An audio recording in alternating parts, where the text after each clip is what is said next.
Oke, selamat siang guys. Kami dari pemerintah Kota Bitung khususnya tim percepatan ada di Dinas Pengendalian Penduduk dan Keluarga Berencana. Oke, di sini kita menemui Bapak Kadis kita. Bapak Kadis, selamat siang. Pak Selamat Kadis, maaf siang. namanya siapa baru ya? Iya. Ya, silakan. Oke, kita buka masker ya. Oke, silakan Pak Kadis. Iya, Oke, nama saya Albert oke. Marcelus Sarese. Oke, Pak Kadis ya.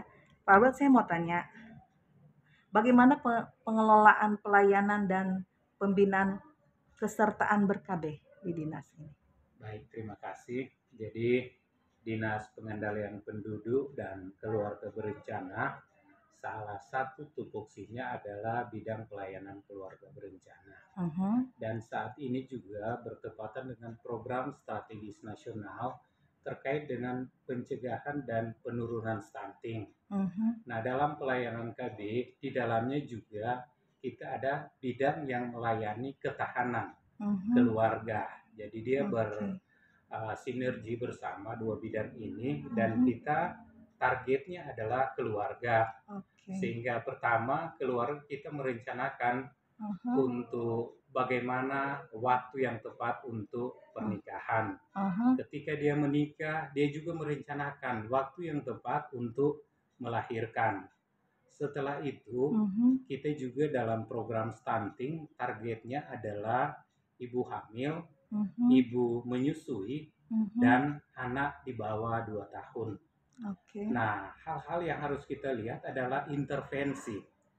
Ketika dia hamil, apa asupan gizi yang dia terima? Apakah memenuhi standar atau tidak?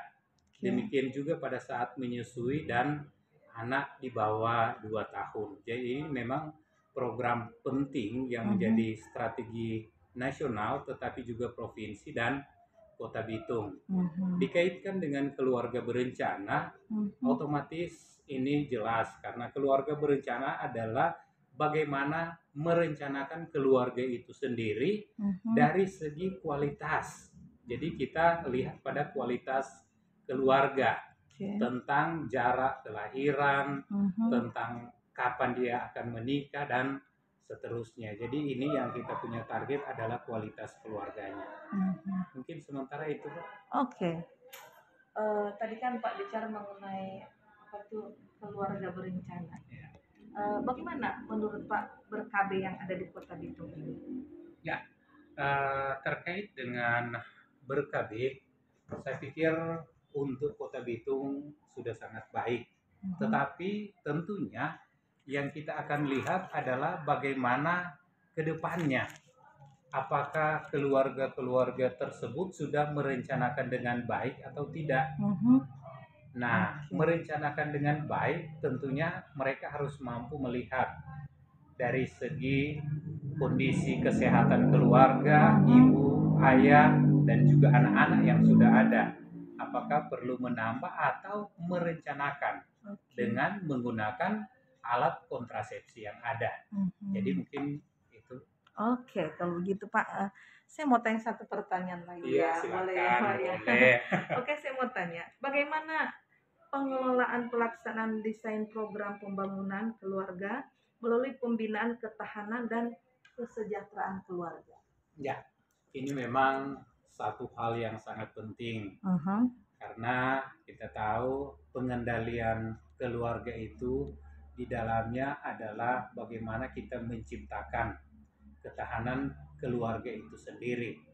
Ketahanan keluarga sebenarnya bisa dilihat dari banyak sisi, terkait dengan pendidikan anak-anak, tetapi juga terkait dengan kualitas anak-anak yang akan dilahirkan ke depan. Nah, di sini kita kaitkan lagi dengan program stunting karena itu memang program strategi nasional. Kita berharap anak-anak yang akan dilahirkan, bahkan anak-anak yang nantinya akan menggantikan kita di kemudian hari adalah anak-anak yang cerdas, yang tidak stunting.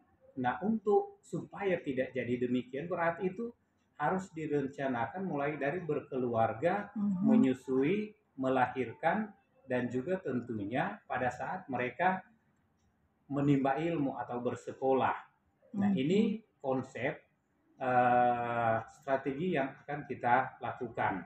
Mhm. Di sini intervensi-intervensi itu tentunya harus dilakukan ketika ditemui ada yang sudah gejala ke stunting, maka harus Mhm. ada intervensi dari pemerintah. Dan di sini tidak semata-mata dari kami, Mhm. keluarga berencana, tetapi juga melibatkan stakeholder. Mhm. Di dalamnya tentunya perangkat-perangkat daerah yang lain. Ketika ternyata ditemui gejala stunting diakibatkan oleh misalnya Mhm. sanitasi atau lingkungan di tempat keluarga itu, maka tentunya ada dinas pekerjaan umum Mhm. ataupun dinas perumahan, mereka yang akan intervensi di situ. Ketika ternyata mereka dari segi ekonomi sehingga asupan gizinya kurang, Mhm. maka itu bisa saja kita kerjasama dengan dinas sosial. Mhm. Jadi ini kerja keroyokan Terkait ya, untuk pihak saling semuanya oke. terkait, termasuk juga keterlibatan pihak swasta. Mhm. Dalam hal ini mungkin ada CSR yang Mhm. bisa membantu untuk Oke. kita istilahnya menghindarkan saudara-saudara kita supaya tidak stunting. Mhm. Karena masa depan Indonesia juga di dalamnya Kota Bitung, Mhm. kita tahu Indonesia Emas tahun 2045 sangat tergantung dari generasi saat ini. Oke. Jadi mungkin itu. Oke, satu pertanyaan sebagai penutup, program untuk dinas ini tuh ke depannya seperti program-program yang berjalan? Ya, program kita saat ini yang sementara berjalan adalah pertama tentunya penguatan kelembagaan. Mhm. Kelembagaan dalam hal ini kita ada Balai Penyuluh KB di setiap kecamatan. Mhm. Mereka nantinya yang akan mendampingi keluarga-keluarga kita di Mhm. lapangan untuk melihat, mendata, termasuk melakukan pendampingan Mhm. apabila ada hal-hal yang memang dibutuhkan oleh keluarga terkait dengan kesehatan, Mhm. terkait dengan perkembangan atau tumbuh kembang anak, itu Mhm. juga pasti akan ada pendampingan. Ada juga yang sudah di SK-kan dengan SK Wali Kota terkait dengan Mhm. tim pendamping keluarga.